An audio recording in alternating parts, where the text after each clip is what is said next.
Hey YouTube, it's JP Dillon. Today we're looking at a Pioneer CT-F1250. This was the top of the line cassette deck for about 1978. And it's a quartz locked direct drive. It does have a belt for the secondary capstan. And this was sent in by a viewer of the channel. And he was complaining that it was losing real torque and it was eating tapes, unspooling tape, etc. I'm told that this was serviced some time ago, in which case the electronics were refurbished and or recapped, the transport was worked on. But when it started having problems not long ago, he kind of shelved it, so it's been sitting for a time.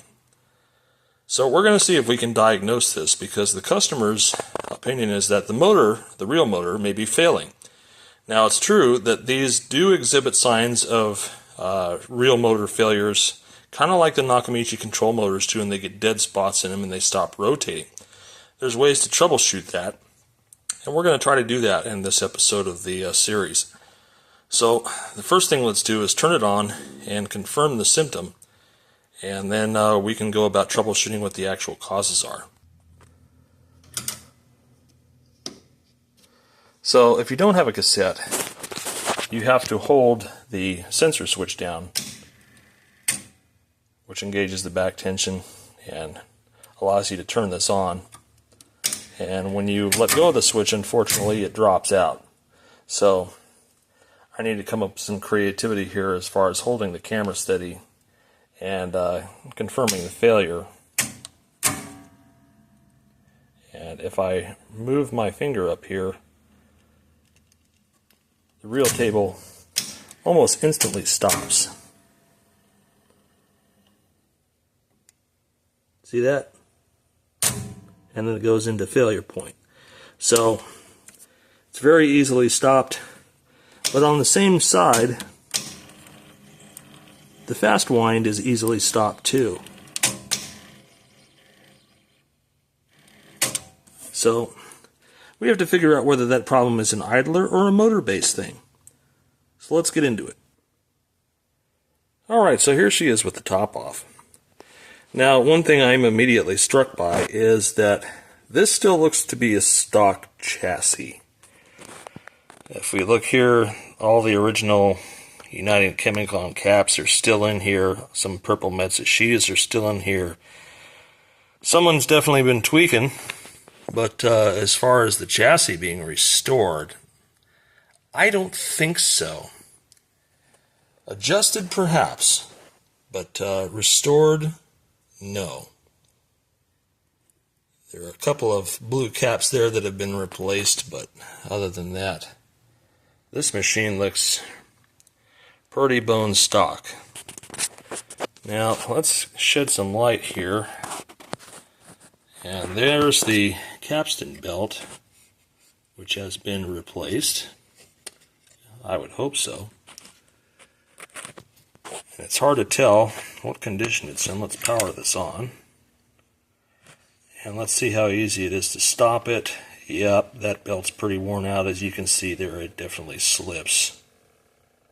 Capstan keeps on going. Now there is supposed to be a little bit of slip there, but not to the point where I can rest my thumb on it and stop it like I'm doing. I'm just literally resting my thumb on it and it's coming to a stop, so that belt's tired. And then peering down in here, you see the second belt there that attaches to the clutch and the idler drive. And that looks to be original. I don't think anybody's replaced that. It's dried out looking, it's kind of crummy. But we still need to do our test to figure out whether the motor has a dead spot or not. And the way that I'm going to do that is actuate the cassette mechanism.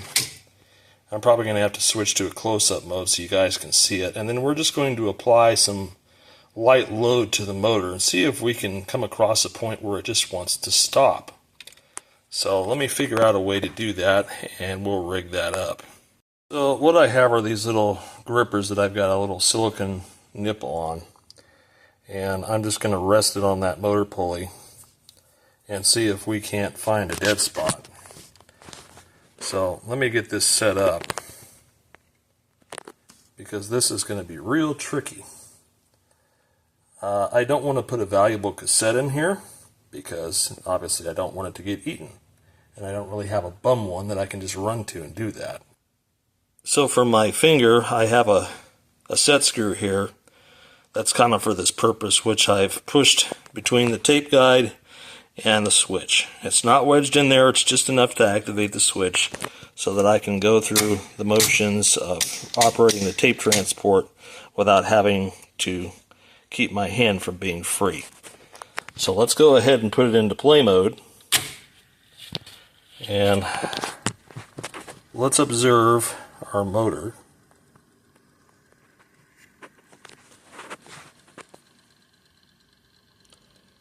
And let's see how easy it is to stop it.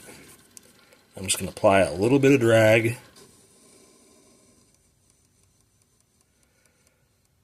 And what I'm trying to do is come across the dead spot. When I do, the motor will not restart. If it hits the dead spot, it will not restart. And I've yet to come across that dead spot yet. Oh, there we go. That was it. Now if I reactivate it, there's a good chance that it will kick back on again.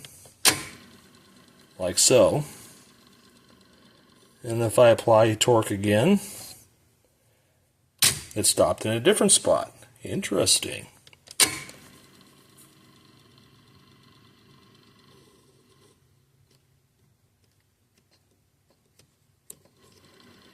Even more interesting is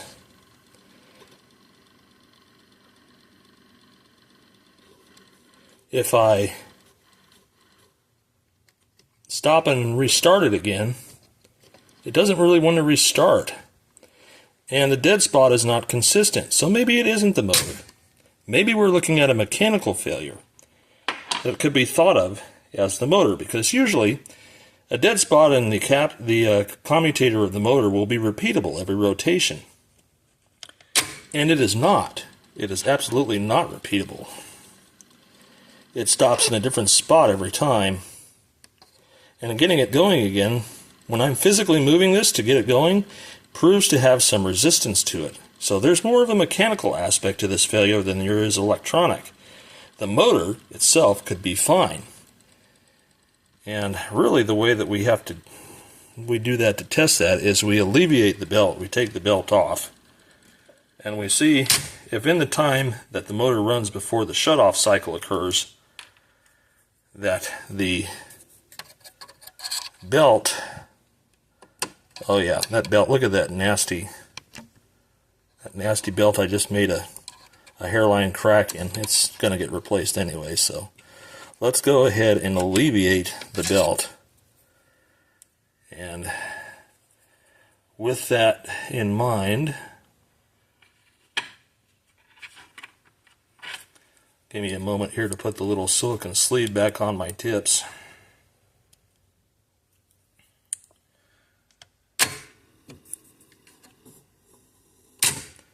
Yeah, that's kind of what I'm confirming here. No dead spots.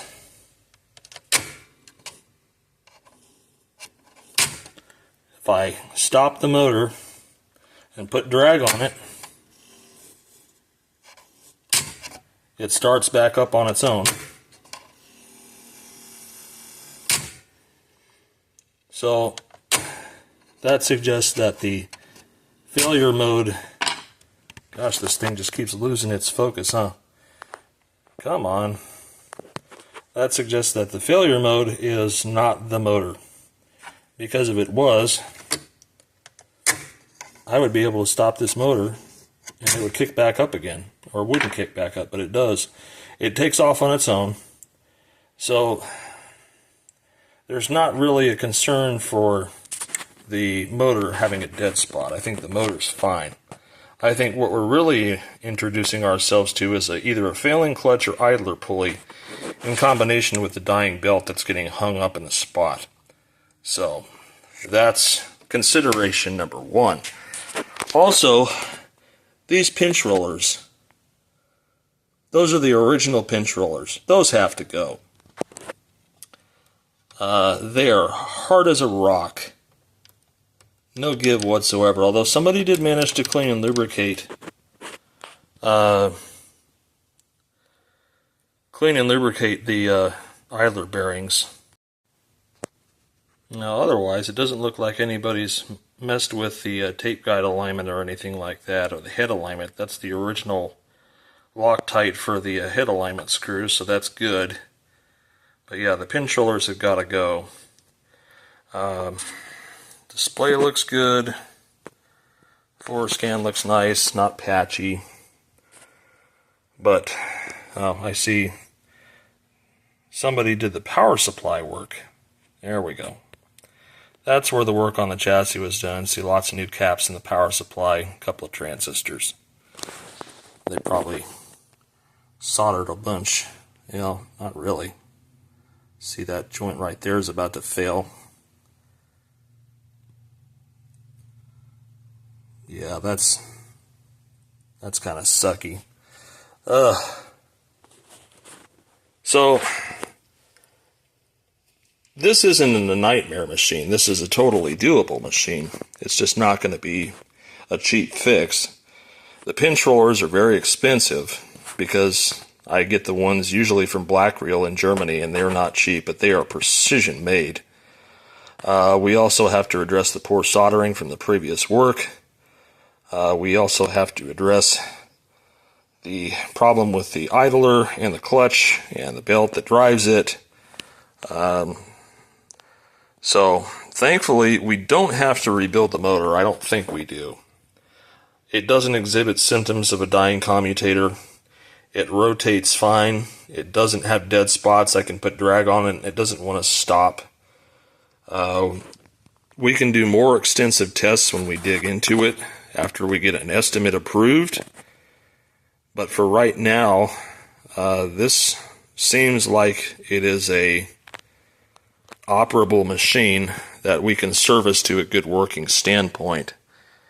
And the next thing I want to do is put a frequency test cassette in here and see what the speed is like, just to see if they adjusted the speed or not, maybe see if the tape's wandering. But overall, the performance isn't going to be great because of those dying hard rollers there. That needs to be taken care of. But I think this thing can be rehabilitated.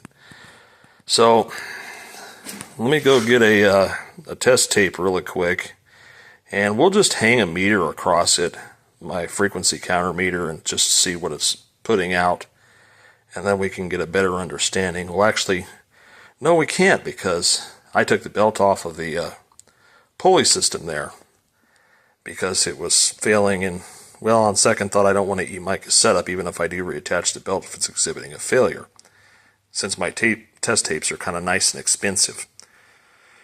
But anyways, long story short, I think I have enough information to put together an estimate for this person and see how far they really want to take it. And yes, I can rebuild the motor if they want to. I can service the motor if it gives them peace of mind and makes it a happier, healthier machine in the future for them. Or we can just clean it up, not rebuild it, and just make it reliable. So it really just depends on what level of work he wants done. But otherwise, this is a nice machine. I think it'll work out. We just have to wait for approval. So stay tuned. If he approves the estimate, then we will see what parts need to be ordered. And once those come in, then we can start actually servicing the transport. But for now, thanks for watching, guys. More stuff to come.